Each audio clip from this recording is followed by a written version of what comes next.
Hello and welcome to another edition of the ProtoBalls podcast. I'm ProtoMet. This is my recycled balls, otherwise known as Barry. And today we are doing The Raven. No, we're not. You fucking lemming. Sorry, there was a smudge on my screen. We are doing the Abominable Dr. Phibes. That's better. I'm surprised that a smudge would obscure such a long title, but there you go. This film came out in 1971, and it just absolutely oozes the aesthetic. That's a weird smudge, because none of those letters spell out the Raven, except for the, and that's it. It was a rather large smudge. It was a rather large smudge. All right, it may have turned an M into a V somehow. Yeah, that sounds about right. Okay. Anyways, yeah. The Abominable Dr. Phibes. This movie was weird as fuck in the best way. In that the beginning of the movie makes no fucking sense, and you only get, like, what's actually going on halfway through. Not even halfway through. You get it a third of the way through. Yeah. So our spoiler tag is actually going to be fairly early on for this one. Just because once you get to that third of the way through the film, it's a roller coaster ride from there on. So, do be forewarned. Do not look up the trailer for this movie because it is spoilery as hell. In fact, don't even look at the poster. In fact, the poster that is currently up is not even the poster I'm referring to. I actually had to search for a poster that was less spoilery than the actual poster for this movie. But you will get to see that later in the YouTube version. Oh, yeah. But yeah, we are continuing on with our Vincent Price mini marathon. And it's a Vincent Price movie. None of the other actors are really worth noting. Joseph Cotton I recognized from some other movie, so it's a variable who's who of, like, television actors, and that's about it. Okay. I mean, there's a couple of them that have been on Doctor Who, and, you know, if I see them in a lineup, you know, I'll be like, oh yeah, I recognize him from that one serial from the 60s. Well, turns out Cotton is actually in a bunch of stuff. He was in Citizen Kane, The Magnificent Ambersons, Journey into Fear, Shadow of a Doubt, Gaslight, which was in Shadow is of a Doubt. Cool. It's probably a prescient. Right. It's definitely more relevant now than it was back then. Nevertheless, if you're going into this movie, just sort of keep in mind that it is a very British and very dark comedy. Oh yeah, it is definitely a comedy film. Like, the deaths on paper sound horrific, but like everything surrounding it is kind of bonkers. It's so stupid it works. Like, it's so insane. It just works, you know? Spoiler alert, we're both giving this a 10 out of 10. It's definitely a 10 out of 10 just for how it's... So the movie opens up with a cloaked man turning on an automaton band and going to his organ he starts on his psychedelic plastic light organ. Yeah. I don't know how to describe it. It's got lots of vibrant colors coming from it. It's very much a funky organ. Yeah. It is a funky 70s organ in a dance hall of automatons. Yes. And that's... But once he finishes playing on the organ, he then turns on the automaton band to play some other song. Yeah. It's a weird thing. It is... Yeah, like, this movie does nothing to explain what's going on. Except for... Until you get to a third of the way in. Yeah, then it tells you everything. Then it's just pretty much like, oh, yeah, so here's what's going on. And so, like... So... people get killed. Like there's a scene where this guy gets fucking murdered by bats. Yes, that's the first. The mysterious Cloaked Man, and his female assistant Volnavia. For the record, the Cloaked Man is Dr. Phibes. Yes. And so they head out with a cage that is covered in a sheet. Right. And go to the home of a man, and as he's going to bed, open up the skylight above his bedroom and pour bats in, which then kill him. Which maul him to death. Yes. Essentially. And then the butler finds out the next day, and it's a big old, like, crime scene and everything. There's detectives and everything. They're like, how the fuck did bats get in here? That's crazy. And at this moment we are introduced to two of the other lead characters, Inspector Harry Trout and his associate Crow, who are both bumbling idiots. I wouldn't say that. It's more they're one step behind and everybody around them is kind of an idiot. I guess, maybe. Like, they're doing the best with what they have available. It's just they're just one step behind. Kind of reminds me of Detective Kinderman in Exorcist 3 up until the end. She's always one step behind. I've never seen that one. Oh, man.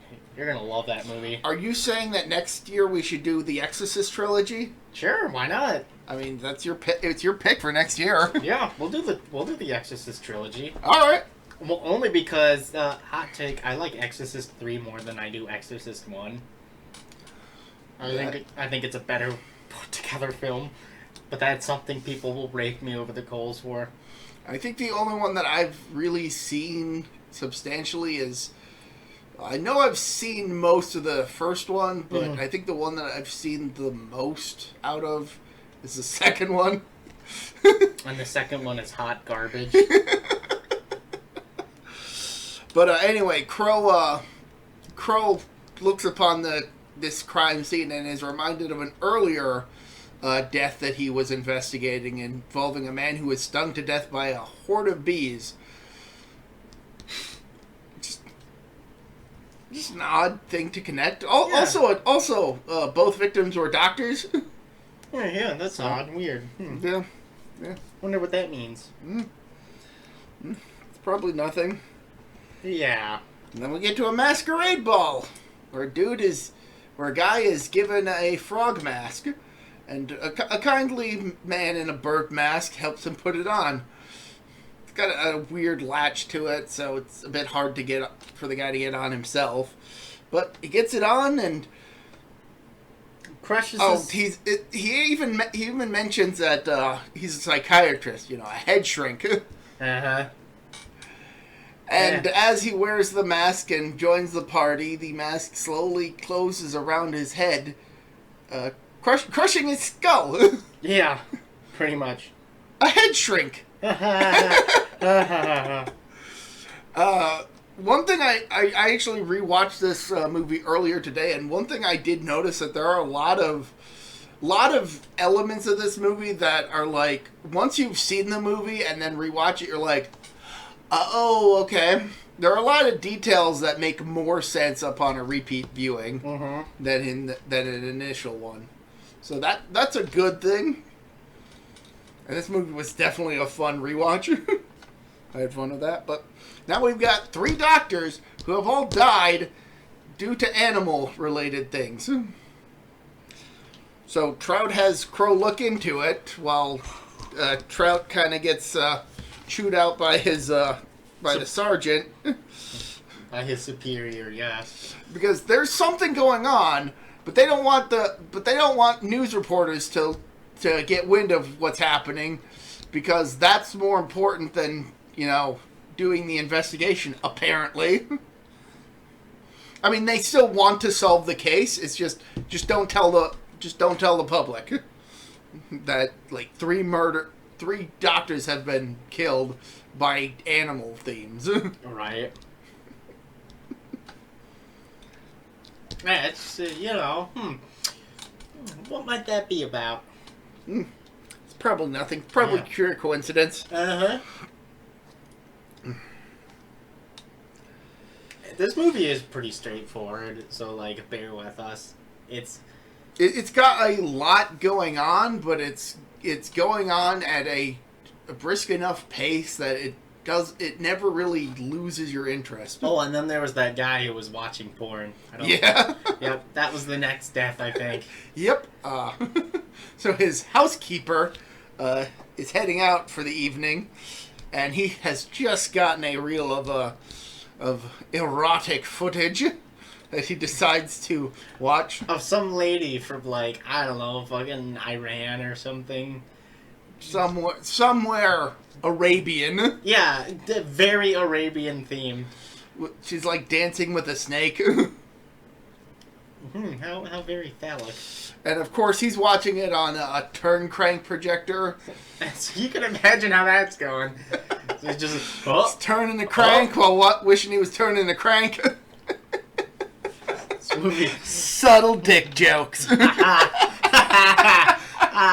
And then Dr. Phibes and then Volnavia shows up. Yeah. This is after the housekeeper actually returns home to chastise the man for not having had his dinner. Right. That she had left out for him. What a dick, you know that? What a real rude ass. But yeah. Volnavia shows up and she ties him to a chair exotically. And then Dr. Phibes shows up. And then drains him of his blood. But not before the guy manages to, unbeknownst to Phibes, tear off the pendant that he'd been wearing. Yeah. Which I feel I should mention. After each of the previous murders, Phibes would take the pendant he was wearing during the murders, put them on a wax figurine, and then melt the face off the figure. Yeah. Very specific. Wonder what they're for. And these pendants have these peculiar symbols upon them. Totally couldn't be Hebrew. I don't know where you would have even gotten that from. Yeah, I know. That's a weird leap in logic. Yeah, right? I don't believe it. But, so yeah, we've got a fourth murder. Now, while this is going on, Trout has gotten into contact with a Dr. Vesalius, who was associated with the 3 previous murders, and gets a call about the 4th. Yeah. And Vesalius recognized all 4 of the names. And for a while, it was bugging me because I recognized the name Vesalius, but I couldn't remember from what. But then, as I was watching the movie, then it hit me. Oh, that's the name of a ship in Gundam Seed. That's probably a huge coincidence, and nothing more. Probably. Do not read into that, because I don't think there's any deeper meaning behind that. That's just a weird connection I was able to make. What was the name again? Vesalius. Oh. Yeah, Vesalius, I'm pretty sure is... If you want to look it up on your phone, there it is. Yeah, I'm pretty sure Vesalius has some meaning somewhere. Well, I don't know what it could mean, so... An anatomist. Andreas Vesalius. That makes sense. Okay, a famous scientist. Okay. That would explain why there was a ship named after him. Yep. That seems to be a theme in Gundam shows. Naming their ships after... Yeah, right. But, so now Vesalius is in on the investigation, trying to look into all the medical cases that he and the other doctors have been involved in. And while investigating this new crime scene, they come across the pendant. And it cuts to Phibes realizing that he doesn't have the pendant. And he is pissed. But not so pissed as to actually do anything about it. He's just like, well... Like, honestly, rewatching it was just more like he realized he was missing the pendant. It was like, oh, shoot. Well, moving on. Yeah, right? He's just like, fuck. Well... It is what it is. Water under the bridge. So then Trout takes this pendant to a jeweler who admires the craftsmanship and admits that he made it. and he's also like, oh yeah, well, this stuff, Some lady came in, ordered a set of 10. Were they all the same? Would you want a set of 10 of the same thing? No. No. No, Mr. Pike. Right? Which is, I think, the start of a recurring gag in the movie where characters don't know how to pronounce or just straight up misremember other characters' names. Maybe. And it manages to avoid the rule of 3 by having various instances of not even the same name being mispronounced. Mm-hmm. So. But the guy ends up revealing that, oh yeah, these symbols. I think they're Hebrew. Why don't you check it with the rabbi? And I think this is where we're gonna put the spoiler tag, because once we get into this next part of the film, then everything will make sense. Or at least as much as it can. I mean, it makes complete sense to me. So, what's your favorite? Your favorite scene? I don't think we can even talk about some of our favorite parts of this movie until we get to the spoiler section. Because, oh my god! Our favorite scene comes out of... Just wait for it. Trust us, guys. It is so worth it. Our favorite scene, literally comes out of nowhere, and it's preceded by a bunch of dialogue that you blink and you miss it, and then it happens, and then immediately afterwards, there's just like as soon as this happened, you were like 10 out of 10. 10 out of 10. This is a 10 out of 10 movie. As soon as it happens, it's preceded. It succeeded by it succeeded by it being made even funnier, just because of how absurd the whole scene is in the context. Yes, it comes out of nowhere, and like every character involved is just like, well, this happened. Well, this happened. It's amazing. What's your favorite? I will say that we haven't really talked about Vincent Price in this movie yet, but he's Dr. Phibes. And he's great. He does a fantastic job in this movie. It's Vincent Price. What the fuck do you want us to say? But I don't want to go into too much detail. At least not right now. I do want to explain it better later on, once everything's on the table and we've got everything. But Vincent Price does a fantastic job in this movie, with one major restriction to him. And that just makes this whole thing work flawlessly. So, do we want to keep gushing about how great this movie is, or are we gonna... Yeah, I think we can. Who's your favorite character? I mean, probably Dr. Phibes. Obviously. Obviously Dr. Phibes. I like the detectives. The detectives are good. They're sort of the comedic center. They're the straight man to all the insanity going on. Which is what makes it great. Them and Dr. Vesalius. Yeah, and Dr. Vesalius is also the pretty even-keeled hero, technically. I mean, he understands the direness of the situation, but yeah, and then like everything else is kind of oddly pastiche together. You've got the over-the-top Vincent Price doing his Vincent Priciest. Yeah. Vincent Price at his Vincent Priciest, yeah.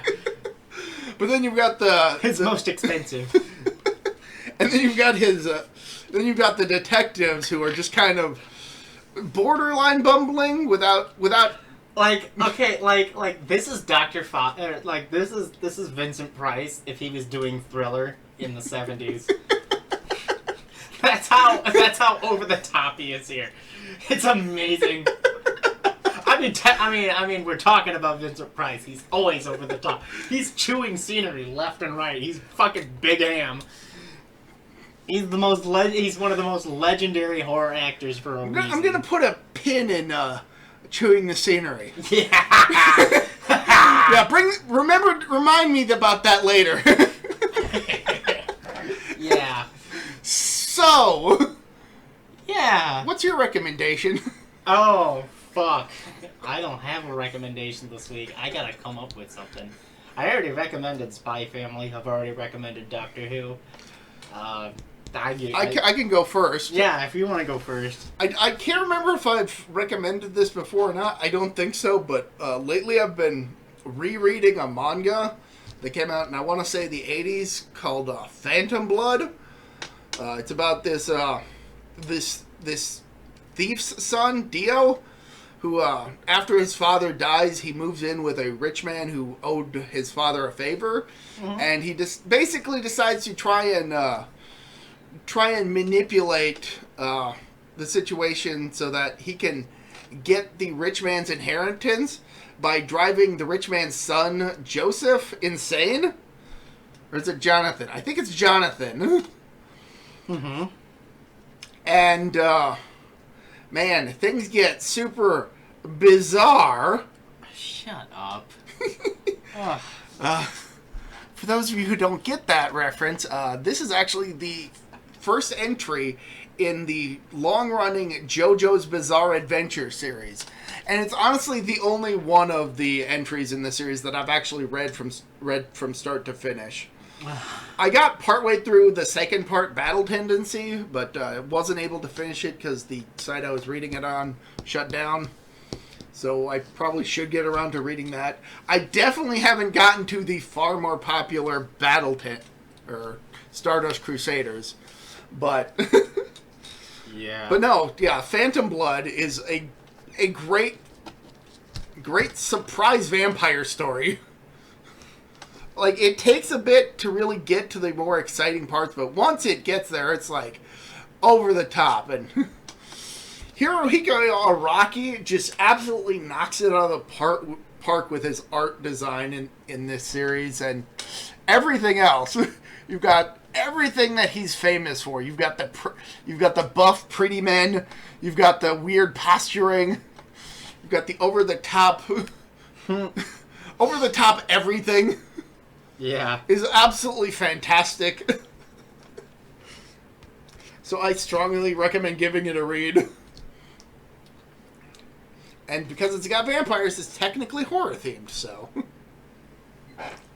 there you go. I still nothing coming to mind whatsoever. So I suppose then we should probably just move on to the spoiler section. Yeah, I might figure it out when I suppose, I could recommend a game, Earthbound. I don't know. I don't think we've recommended Earthbound. I don't think anybody has ever heard of Earthbound. No. Please explain. Everybody's heard of Earthbound. It's worth playing. I mean, you should play the entire Mother series, really. Even the first game. Yeah, for as not as good as it is. For as badly aged as it is. Let's put it that way. So Mother is a Nintendo series, most famous for Ness from Smash Bros. As everybody is like, everybody's got to play Ness. He's the best character. Something like that. I don't know. And like nobody even knew who he was, despite the fact that his game was the only one that had come out in the US. Yeah. Though that is probably in large part due to Nintendo deciding to absolutely destroy the marketing campaign for that by literally saying that this game stinks. And it was supposed to be cheeky and everything, but like it did not work well. Also, the RPG had not. That and the game came packaged with the strategy guide, so that bumped up the price to $70. Yeah, $70 just to buy it. Man, $70 just to buy a game? Man! And it came with a strategy guide. Whoa! Back in the 90s, this was considered crazy. Now, you just get a base game for fucking $60. You don't even get an instruction manual for that price. Like, fucking whatever, you know? But, so the Mother series, the first one came out on the NES. Well, technically, it never released on the NES. There was an English version that was being worked on and got mostly done. It was, in fact, ready to go. Like, it was ready to be released, but and then it got canceled because it didn't get canceled. It just never got released. Because it was literally at the end of the NES's lifespan. Yeah, so the original Mother came out in 1989, same year as Sweet Home, and yeah, like a year after the US release of Final Fantasy. I can't remember when Final Fantasy came out in the US. I think it's 87 or 88. I'm not that into Final Fantasy anymore to really remember Cannot remember. But it sold well enough in Japan, and it was ready to go, and then the Super Nintendo became a thing. And the Mother was ready to come out by, like, 1990. But the Super Nintendo was a bigger priority, and Shigesato Itoi, I think...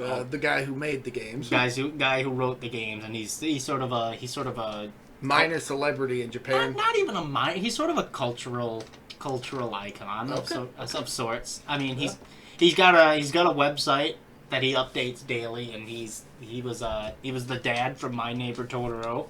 Oh, was he? Yep, he was the father from My Neighbor Totoro. At some point we gotta cover those movies. Yeah. He's supposedly the one who came up with either the Game Boy or the Nintendo 64 name. I think it was the Game Boy, the name that he came up with.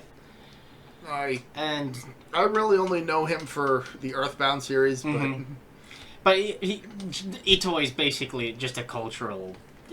He's basically a cultural icon of the 80s and 90s. Because Earthbound was fucking huge in Japan. So what kind of games are these? They're RPGs. They're role-playing games, yes. But they are set in a more modern setting compared to the more fantasy settings that most RPGs of the time were set in. Yeah.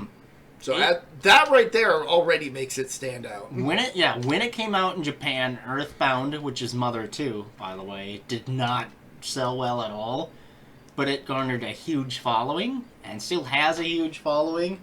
And it took, 20 years for it to come out again, to re-release on Virtual Console? Oh yeah, about that much. So, the whole reason that Earthbound never re-released, I mean, obviously because of, low sales, but also probably because of copyright stuff. Because a lot of the music in the game utilized samples from other works. Other pieces of music. Yeah, there's one song that utilizes Ringo Starr's drumming as a sample. I can't remember which song it is, but I think I know which one it is, but I can't recall offhand. I think it's the Dungeon Man theme. I think it might have been the Dungeon Man theme, but there's a bunch of songs that really borrow from the Beatles, because Shigesato Itoi was a huge Beatles fan. Yeah, that second game has a really great soundtrack. It's a very eclectic and varied soundtrack. Because there's a song in there that's heavy metal. Somehow it's heavy metal, and it's right at the end of the game, and it's just like, it fucking blows your mind. Because it starts on like the stereotypical NES soundtrack, and then the double bass pedals kick in, and it's just like, what the fuck? Whoa! But it also, there's also psychedelia. There's pop culture references aplenty. Pop culture references aplenty. There's even classical music in there. It's definitely got a strange collection of monsters to fight. Yes, that too. It has a motif. Yeah. Which is nice. It's very good. And it does reference the old game, the first game, a lot. And then...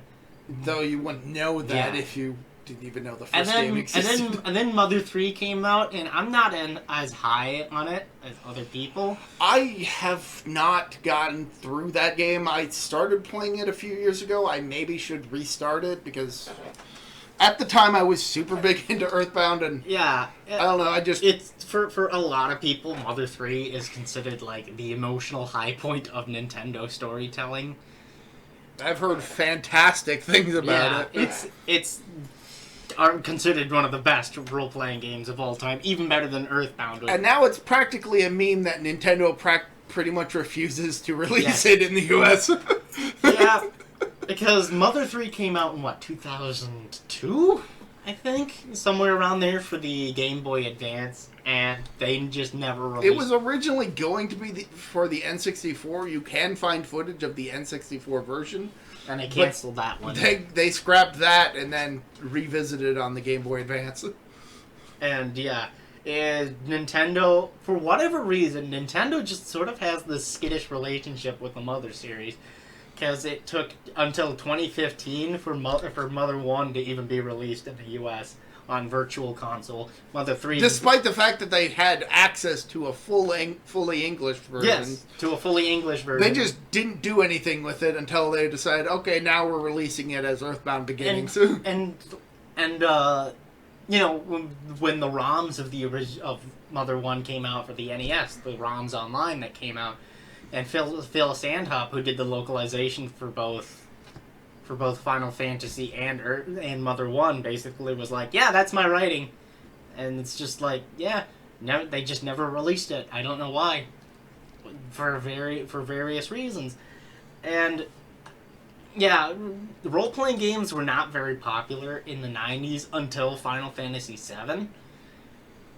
No, I would say that there were the SNES for definite had many really good... It had a bunch of really good ones, but they never really sold well. And then Final Fantasy VII hit, because that one was in 3D, that one was more accessible. Because of the... I think we'll agree to disagree. I'm sure there are some people who will claim that JRPGs were really big. Oh, they were fucking... I mean, in Japan, they were fucking huge, and they sold well. That's not what I'm saying. I'm saying they sold well. Just not as well as until Final Fantasy VII. Yeah, just not as well, and didn't become the de facto JRPG like Final Fantasy VII did. And now they don't even know what a JRPG is. Yeah, nobody knows how to fucking make one anymore. Like Final Fantasy 14 isn't even a JRPG. It's an MMORPG. 15 is a road trip simulator. I hear it's good, though. It's just... I hear it's pretty good. 13 was a hallway. Yeah. I don't know much about 12. That was the last game that I picked up. I think the series went fucking downhill after 10 too. Yes, I said that right. 10-2. Final Fantasy 10 2. Not also the number 2. Yeah. Otherwise, yeah, like Final Fantasy 10 Part 2 is... I mean, we could probably go on a whole spiel about Final Fantasy, but let's roll it back to Earthbound. We'll roll it back to Earthbound. My main point was they sold well enough, and then Final Fantasy VII came out, and Earthbound's whole marketing was shot to fucking shit with the whole Nintendo Power ad campaign that said the game stunk. But the only reason they did that was because it was a scratch and sniff ad campaign. And the reviews for it at the time, it's like, you guys didn't even play past like the first hour. What the fuck? The game is like... The game is incredibly quirky, but it only gets quirkier the more you play it. Ooh, sorry. Fuck, I had salsa earlier, so it's like... So it's like, it's coming back up. Oh! Yeah. And so, like, some of the reviews are like, well, this game, you know, if you're a kid, you'll like it. You know, it's very kid-friendly and very kiddie. And it's like, no! If you play for even an hour and a half, it's so fucking dark. But, like, with a kiddie veneer to it. With a childlike veneer, like it's being seen from the eyes of a kid. From the eyes of a kid, yeah. I mean... For fuck's sake, there is an entire village of cultists. Yeah. Who all worship the color blue for some reason. And historically... There's a scene in the game where you get arrested and beat up by cops. Yeah. Beat up being a subjective term because you have a baseball bat and they don't. Right? But, those two, for example, like, the cult town, that's sort of an analog to Waco, Texas. A whole town infested with zombies. A whole town infested with zombies, that's... There's a part in the game where you play a kid who's escaping from a boarding school. Yep. And the aforementioned cop beating. That one's very strongly an analog to the Rodney King trials. Yeah, which were happening at that time. Which is why a lot of people thought that Earthbound wouldn't be released again, because it just has a bunch of stuff that's like borderline legal. And it would cause a headache. Like, that Rodney King stuff is way too fucking strong. And you honestly... It's like only one scene in the entire game. And it's just one scene. There's another scene. Oh, God. Pooh's training. Oh, my God. There's that whole sequence is so, implicitly horrific. Yes. Oh. You will be without the use of your arms. Is it okay if I take them? And you lose health and the longer you... It's a very... Oh! It is very much something like a mental anguish scene. And then the final boss is the capper for it all. I don't want to spoil anything for like this 20-plus-year-old game, 25-plus-year-old game. And everybody has talked about the final boss to death, but oh man... If you thought that some of the darker tones that you do come across kind of feel a bit weird with the cartoony veneer, the final boss just decides to turn everything on its head and be just straight horror. Like, oh my god. It certainly is an incredibly memorable part of the game. And there's a reason why so many people have talked about it. Right.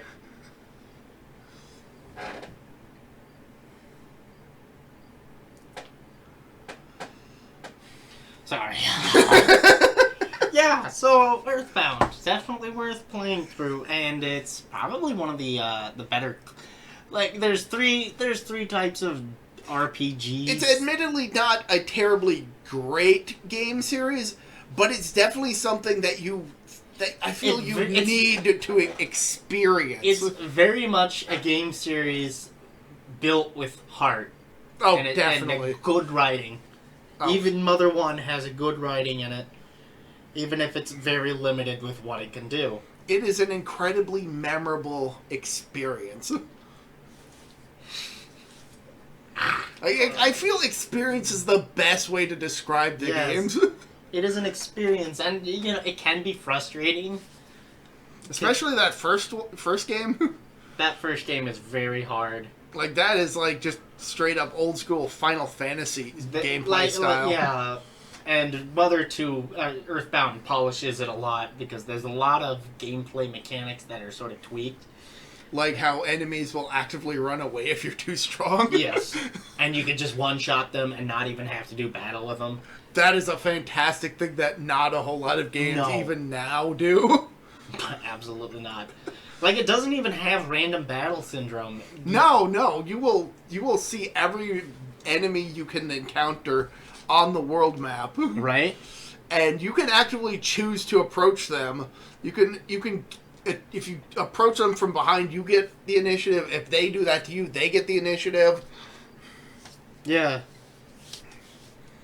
There'll be some villains that maybe you'll want to get rid of.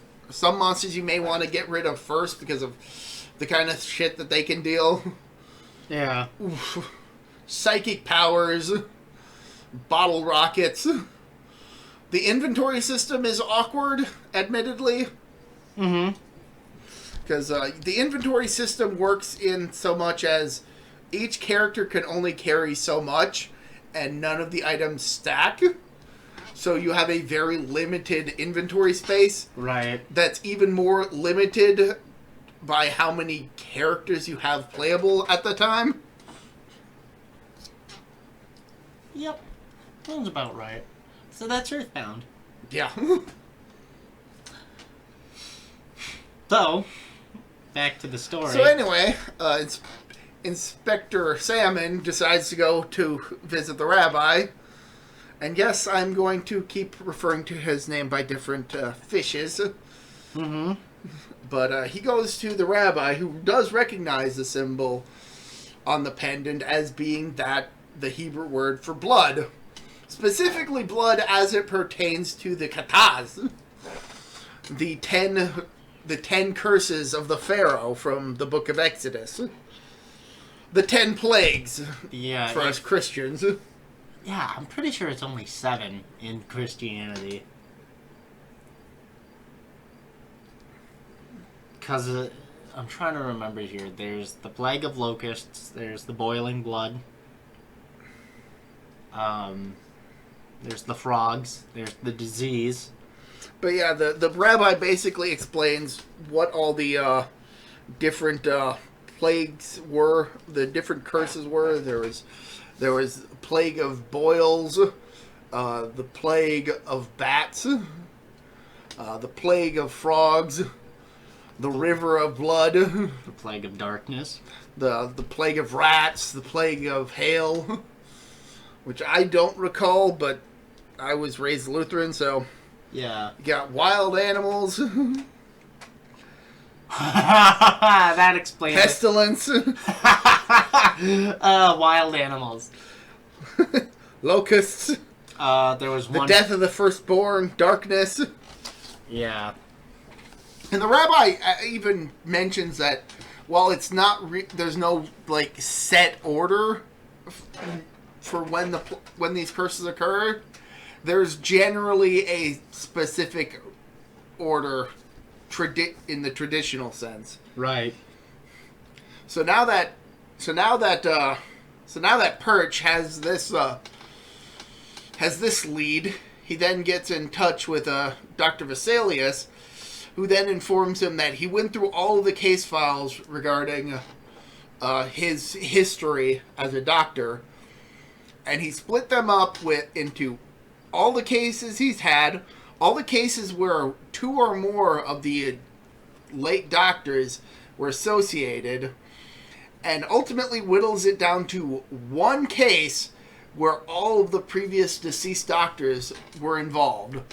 The case of one, let's see, what's her name?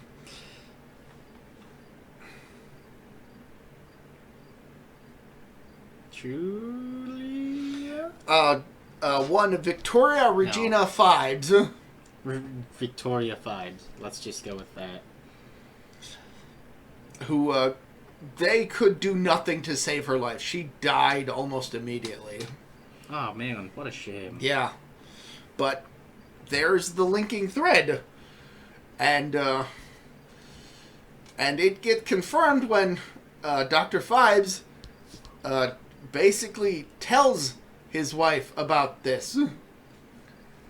Yeah, the image of his wife. Well, yeah, has a whole ass conversation to a portrait, and he doesn't even move his lips. Nope, he actually plugs a phonograph into his neck, and his voice comes out of the phonograph. But a very nice detail that I love is that whenever you see Dr. Phibes speaking, Vincent Price's throat moves as though he were speaking. Yeah. But his mouth never does. Exactly. And there's a very good reason for that. But more on that later. But that's part of the reason why I think Vincent Price does a fantastic job in this movie. He goes throughout the entire movie without ever actually saying a word. I mean, sure, you hear his voice a lot in a droll monotone sort of way. Like a very deliberate, each word is being said almost as though it were coming out of a computer. But it's so well done. Oh. Yeah. Absolutely fantastic. So that's basically the method of the murders and the motive. All in one. And then come the other kills. There's one where this doctor goes on a fucking single... Well, hold on. Oh, the next murder that occurs is in the middle of the countryside. Yeah. As one of the doctors is driving with his chauffeur, and they pass by a vehicle with Volnavia and that has broken down. Right, and the chauffeur gets out to offer help. Phibes knocks him out, and then he knocks him out with a Vulcan pinch. Basically, yeah, basically stun guns him to death with his hand. Not to death, just knocks him out. Yeah, later on. Phibes does not kill anybody that he doesn't want to kill or isn't his target. Yeah. The only people that are the actual victims of Phibes are the specific doctors who were involved with his wife's death. Yeah. Though involved with is kind of a subjective term. They were present for the operation, and they just couldn't do anything. But Phibes accuses them all of murder. But chauffeur has been knocked out, and Phibes and Volnavia basically trap the guy in his own car and freeze him to death. Yeah. The curse of hail. And considering that the rabbi had said that the plague of rats was the one after the plague of blood, but also said that there's no set order for them, is a good indicator that Phibes is not following any specific order for these. And considering that the actual method of killing has been different in each case, the police are basically scrambling to try and figure out what's going to happen next. And the next murder. One Dr. Kadaj. No, it's Katai. Katai. I'm pretty sure he's the one who dies in the plane. Yes, the police try to get to him, but unfortunately his plane takes off before they can reach him, and turns out the plane is infested with rats, which causes the plane to crash. Yeah. All while Dr. Phibes is watching through a telescope. I'm upset it wasn't snakes on a plane. There wasn't a plague of snakes. I know, sadly. But the joke, it was right there for the taking. Even though snakes on a plane didn't come out until for 30 plus more years. Yeah, for 40 years or so. 30 plus more years. Oh.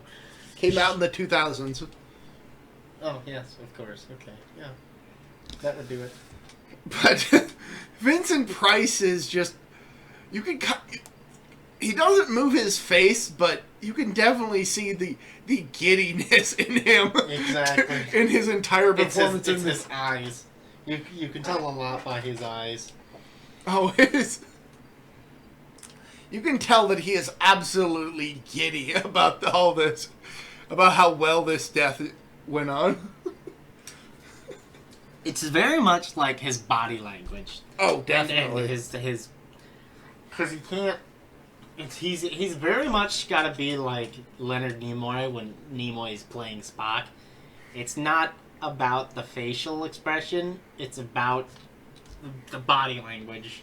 Like being able to perform such a fantastic role while at the same time having a huge limitation. Yes. Not being able to actually speak for the duration of the movie. That is a... fucking Vincent Price takes that as a goddamn challenge. He's like, all right, motherfuckers. And he beats that challenge mercilessly. I'll show you non-verbal expression.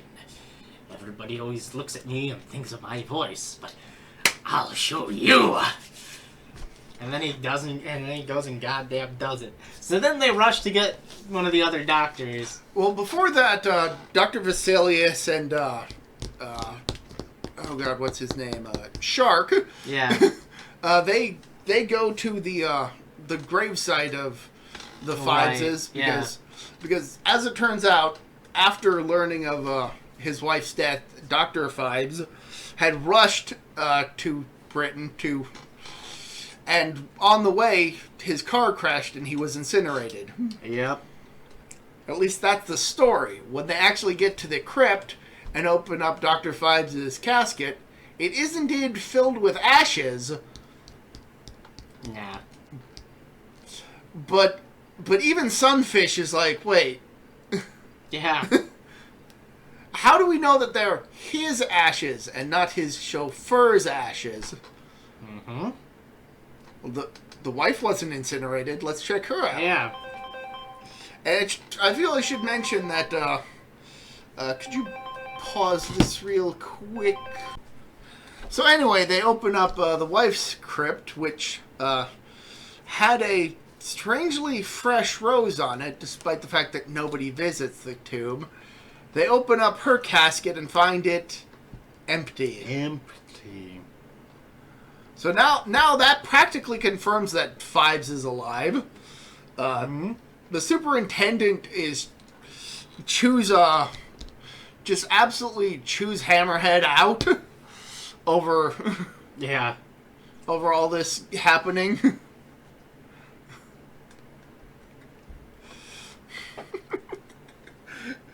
After the plane crash, it's actually the superintendent's car that Crow had used to try and chase down the plane, which he was damn scared the thing might explode for how much he pushed it, and the superintendent chews them out for moving his car, not realizing that the reason they were moving his car was to try and save a man's life, albeit too late. Like, the sergeant and the superintendent are easily the least competent of the police in this movie. Right? Like, when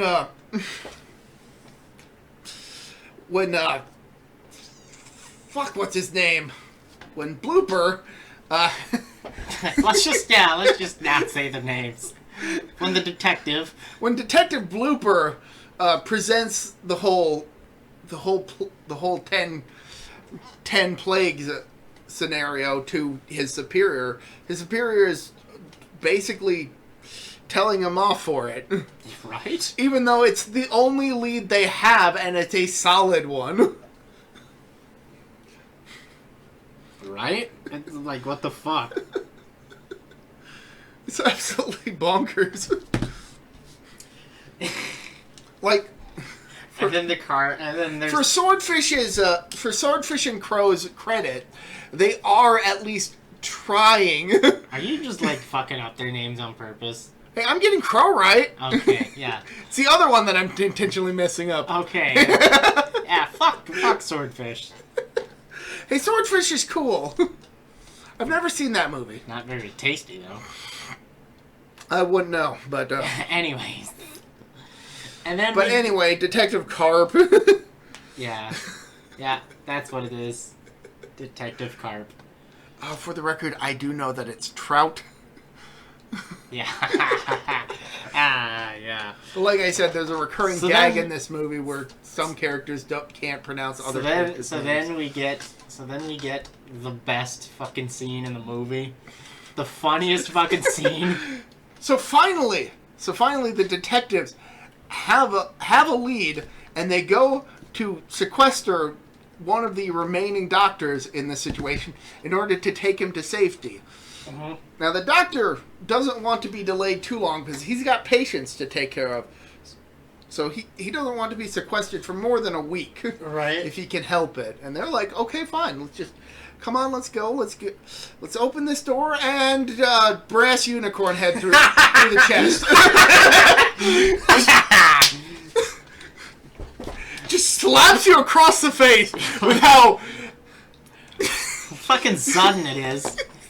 It's just like, well, that happened.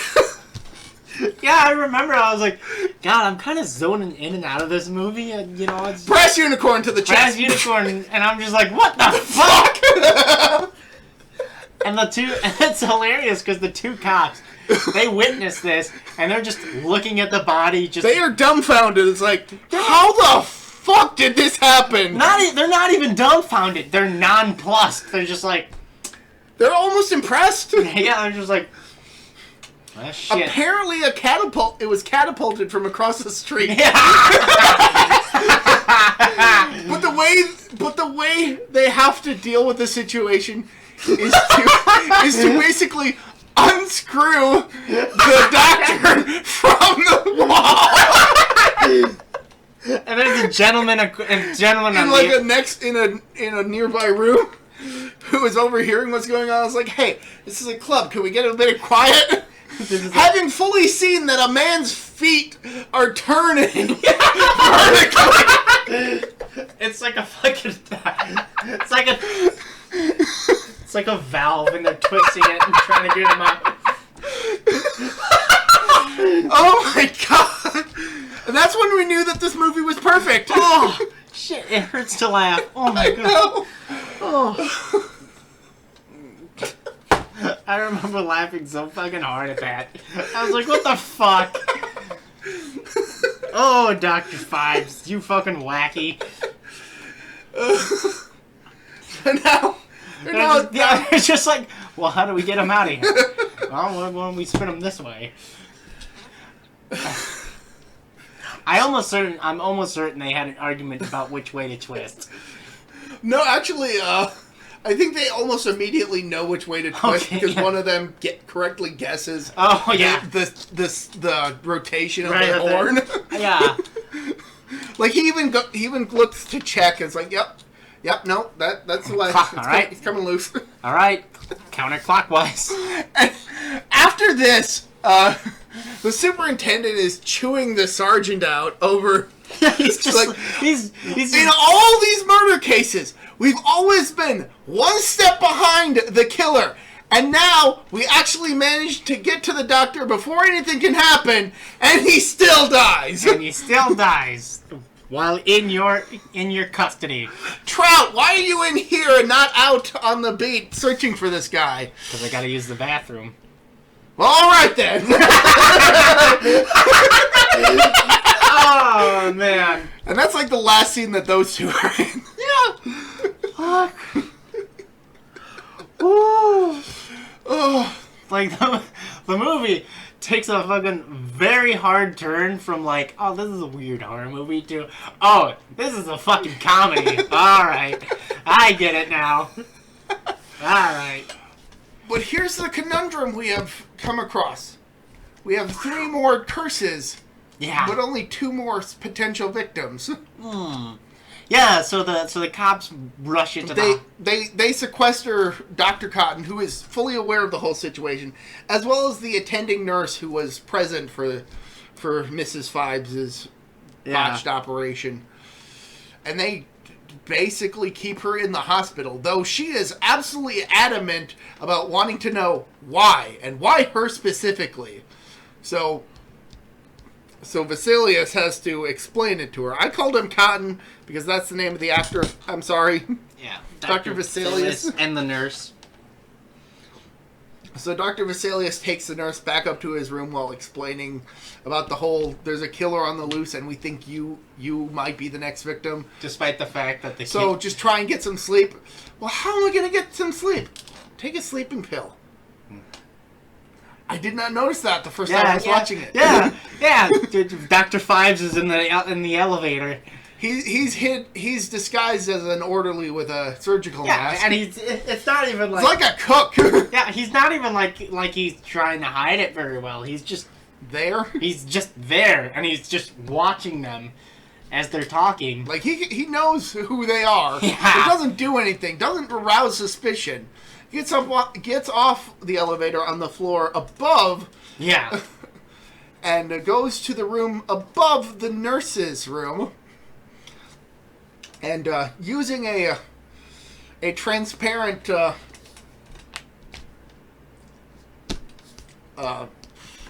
outline of a woman, basically figures out where to drill a hole into the nurse's ceiling. At which point he starts pouring this green liquid that he got from like what looked like Brussels sprouts. Yeah, I think it's like Brussels sprout jelly or some shit. Yeah, like the scene where he's cooking this up is kind of a weird juxtaposition because he has like this huge. Because this is immediately after the fucking bronze head. Like he is like pouring like a bunch of these into this pot Yeah. cauldron through like a trough like thing. But then he's also picking and choosing specific ones from a basket that Vilnuvia is presenting him. Yeah. Vilnavia is presenting him. So it's kind of this weird juxtaposition of him randomly having a bunch, but then also hand picking them. Yep. It's very weird, but it gets explained here, and he pours it all over her face, which surely enough would fucking suffocate her to death, right? But she is out because of a sleeping pill. Yeah. So then he starts funneling locusts into the room. That's where it's just like, come on, dude. And he's just tapping the glass and everything. He's just like, get the fuck in there. Get the fuck in there. Get down in there. They make sure that all of them go down into the room. Yep. And eventually Vesalius and the officers and Trout. I'm giving up the joke because I can't think of any more fish names. Cod. Sorry. Okay, Cod. Yep. They start speculating on whether or not it'll be the firstborn or the darkness curse that befall Vesalius next. And Vesalius is like, well, since I was the head surgeon, I'll probably get darkness since that's the final one. But I have no idea who the firstborn could be, because my older brother is already dead. And then Trout's like, what about your firstborn? And then we remember Vesalius' son, who has appeared throughout the movie. Yeah. We forgot to mention him, sorry. Yeah. He's a minor character, but he becomes super important at this exact moment. Yes. And then they're just like, oh, fuck! So they rush to Vesalius' place. And he's gone. They find that the door has been broken open, and Vesalius' son, Lem, is missing. And they also find that the woman is dead. Obviously. Well, that's after Trout returns to the hospital to go check up on the nurse. Yeah. And when he knocks on her door and she doesn't respond, he has the officer guarding the door open it, and they find just a skeleton laying in bed, covered in locusts. Ate her whole face. Yep. Ate all of her. Which I don't think locusts can do that, but that's a different matter entirely. It's whatever. It was probably the jelly that incentivized them, Maybe. And because she was sedated with a sleeping pill, of course she didn't scream. Yep. Either that or she was already dead because of the jelly. Either or. Yeah. It really doesn't Like matter. I said, this movie has She's dead. She dead! Like I said, this movie has a number of details that are like, oh, when you rewatch it. You don't think about it on the first watch, but then when you're rewatching it with the hindsight, it's like, oh, okay, that foreshadowing. Yeah. So, yeah. So Crow goes with Vesalius to his place. They find the place has broken in. Lem is missing. And then Dr. Vesalius gets a phone call from an organist. Yeah. And then they get a call back. I completely forgot an important scene earlier. Yeah? Like, the entire reason they even go to check the crypt in the first place is because Vesalius is having a chat with his son. Mm-hmm. And Vesalius is kind of out of it because he's thinking about the murders that have been going on. And his son mentions a musical piece that he's going to be performing that he had learned about from a local music shop owner who knows all the classics and names drops Phibes. Right. Yep. Which then gets Vesalius to look into it and finds this guy who is blind as a... Well, let's just say he can't really see very well. Yeah. Bearing in mind that this is not very long after the bat death. Yeah. Yep. But basically, the old man basically implies that he's still getting business from Dr. Phibes, implying that Phibes is still alive. Yep. Despite the whole dead and buried and all his money being transferred to this mystery woman. Yeah. Never. The movie does a better job of explaining all this than we did, clearly. Nevertheless, gets a call back from Phibes, and Phibes tells him the location, and bada bing, bada boom, we go over there, and... Well, not quite. I mean, Crow is insistent that they bring everybody, all the police. And Vesalius is like, well, what good have the police been when they're here now? Besides, Phibes told me to come alone. Yeah. Like, Crow's like, I will not. No, Crow has gotten back in touch with Trout. Trout is with Dr. Vesalius. Mm-hmm. And overhears the phone conversation. Yep. Because there are 2 phones in the room for some reason. Whatever. But so Trout manages to convince Dr. Vesalius to not go rush off half-cocked. So Vesalius is like, can I at least make a phone call? Trout's like, yeah, sure. And then Vesalius beans Trout with the phone, knocking him out. And then rushes off to Phibes' place. Yeah. It's at this point that Vesalius and Phibes finally meet face to face. And speaking through the phonograph, basically, Phibes confirms that yes, I have your son. He's not dead yet. I'm giving you a chance to save his life. I've lodged a key near his heart. He's already sedated down in the room just below us. Your job is to surgically remove the key from just by your son's heart and unlock his gurney. And if you don't do that in 6 minutes, this elaborate device I have set up above will drip acid down onto your son's face. Yeah. So Vesalius reluctantly goes into surgery to save his son's life. Yeah, and then they start tearing shit apart. Yeah, because Phibes tells Volnavia to just destroy everything that he's made.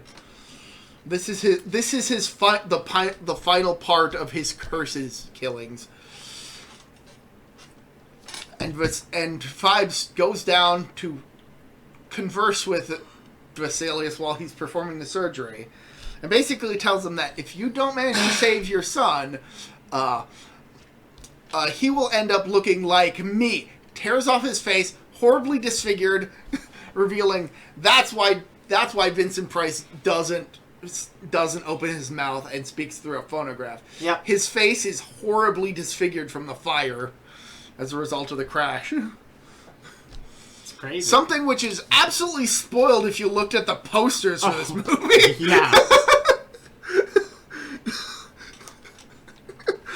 For the record, you should now be seeing the main poster for this film, which is just absolutely spoilerific. It sucks how badly it got spoiled. Like, even the trailer spoils just about everything. It spoils the whole reveal that Dr. Phibes is disfigured. Shows you all of the deaths except for the one that wasn't shown. Shows the confrontation between Phibes and Vesalius. Yeah, it's crazy. And it's just like, that's And not... they say trailers these days are too spoilery. Right? Whatever. It's whatever. But yeah. Long story short, bada bing, bada boom. Get the key out. Phibes goes to his organs, descends into the basement as Vilnavia finds herself being confronted by the cops. Vesalius manages to save his son in the nick of time. The police chase Volnavia into the operating room, and she meets a horrible fate as a result of the acid. Yep, she just stumbles underneath it. Oof. So she's dead? So the police and Vesalius go after Phibes, and when they find the organ elevator, they manage to go down. But before they can get down, Phibes lays in a bed with his late wife in a mirrored casket and basically embalms himself alive. Yep, pretty much. After reconstructing his face. And slowly closes the casket, which closes completely before the police and Vasilius can arrive in this sub-layer. Yep. And it completely obscures the coffin because it blends it right in with the floor. So they have no idea what happened to Phibes. He just now has mysteriously disappeared, little realizing that on the floor of this room is a display of a solar eclipse. And that's the movie. And then Over the Rainbow starts playing. Yeah. Just that had me on my ass. What the fuck? Like, it is an MGM movie, so obviously they had the rights to the song. I had him like rewind because it was like, wait, what the fuck just happened? And then I saw the ending again. I'm like, that's what I thought happened. That's fucking weird. That's a weird way to end it. And that was the Abominable Dr. Phibes, which, as we both previously stated, gets 10 a out of perfect 10. 10. 10 out of 10. Must see. Must see TV. It's such a weird fucking movie. Yeah, Vincent Price does a fantastic job as a guy who... Obviously, our favorite scene is the the unicorn scene. The unicorn head, yeah.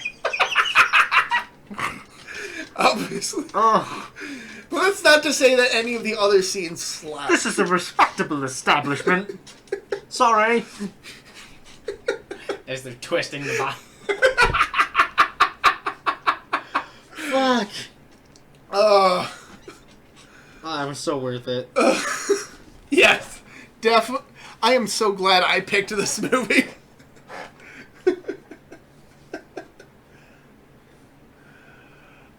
Vincent Price does a fantastic job in this movie. He absolutely steals the scenes that he's in, and considering that most of the scenes that he's in pretty much have just him and Volnavia in them, he totally is able to. He is not able. He doesn't outshine anybody because nobody's really acting against him. Exactly. It is the only time he's actually acting against anybody, it's in the scenes with Dr. Vasilius. Yeah. And he still does a fantastic job as this maniacal villain who feels that his murder spree has been just a sense of justice to it. He feels justified. He is a fantastic villain. Almost anti-hero in his approach. Yeah. Because he thinks he's in the right, even though, no, he's not. But he's just such an absolutely charismatic character, despite the fact that his face barely moves throughout the film, and when we do hear his voice, it's an almost robotic monotone. Right. And that's all down to how Vincent Price manages to pull off a character with those restrictions. Mm-hmm. There's a reason why Vincent Price was a fantastic actor for his time. Exactly. And is still well remembered as an actor. So yeah, that's that. The Abominable Dr. Phibes. Yeah. It's a good movie, definitely recommend it. And yeah, not much more to really say about it, is there? No, not really. So with that said, I suppose we'll end another episode. Next time, The Raven. Maybe. No. No? No. Oh, It's not The Raven, it's The Raven. I mean, no, it's not The Raven. Just cut it. Just cut it! Goodbye, everybody.